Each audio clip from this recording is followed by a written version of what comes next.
जय माँ। कृपां कुरु महादेवी सुतेषु प्रणतेषु च चरणाश्रयो दानेन কৃপাময়ী নমোস্তুতে।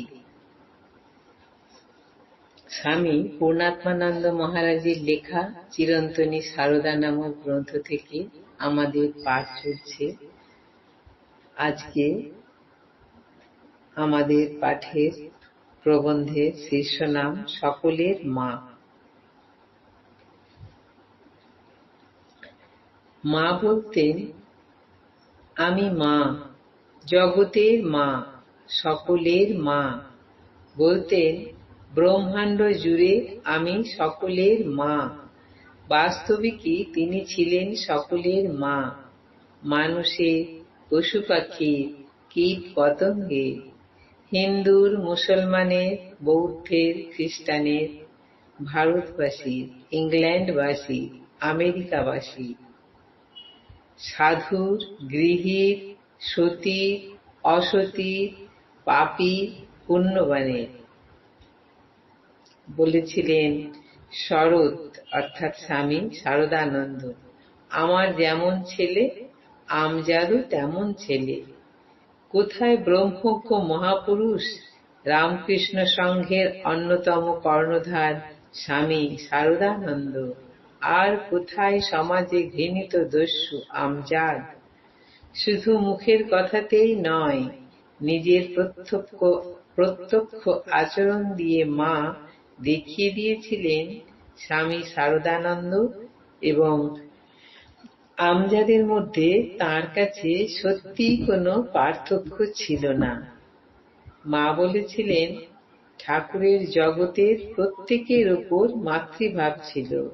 সেই মাতৃভাব জগতে বিকাশের জন্য আমাকে এবার রেখে গেছেন।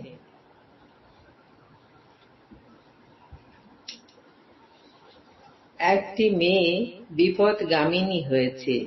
সমাজের চোখে সে ঘৃণ্য, আত্মীয় স্বজনের কাছে সে উপেক্ষিত। একদিন সে মহা সংকোচের সঙ্গে মায়ের কাছে এসে দাঁড়িয়েছে।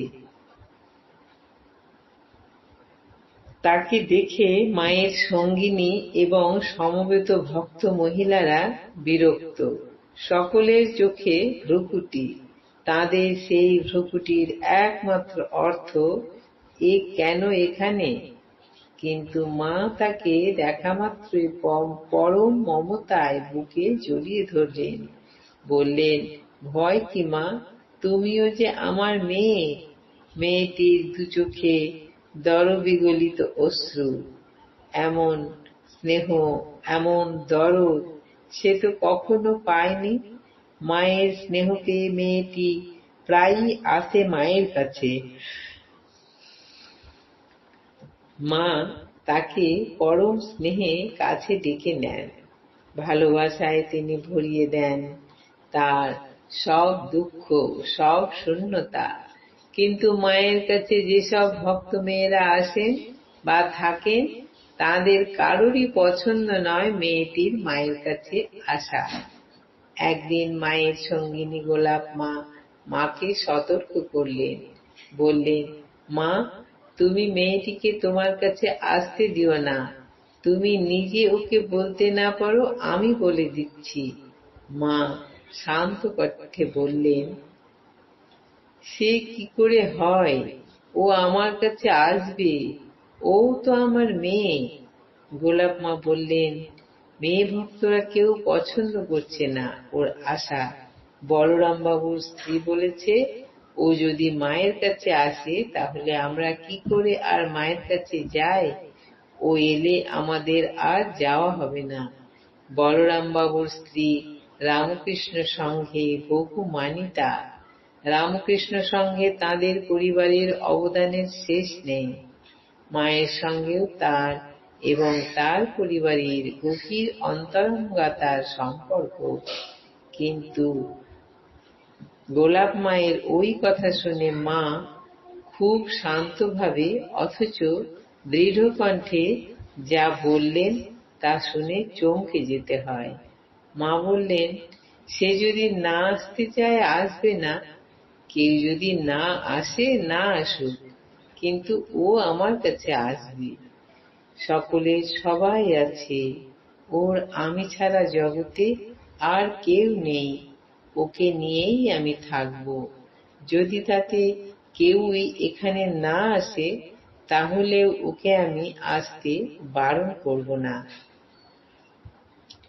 মায়ের এই উত্তরে গোলাপ মা স্তম্ভিত। বলা বাহুল্য, মেয়েটির আশা বন্ধ হল না এবং মেয়ে ভক্তদের সকলকে মায়ের দৃঢ়তার কাছে নতি স্বীকার করতে হল। আজ এই পর্যন্তই। জননীং শারদাং দেবীং রামকৃষ্ণং জগদ্গুরুং পাদপদ্মে তয়ো স্থিত্বা প্রণমামি মুহুর্মুহুঃ।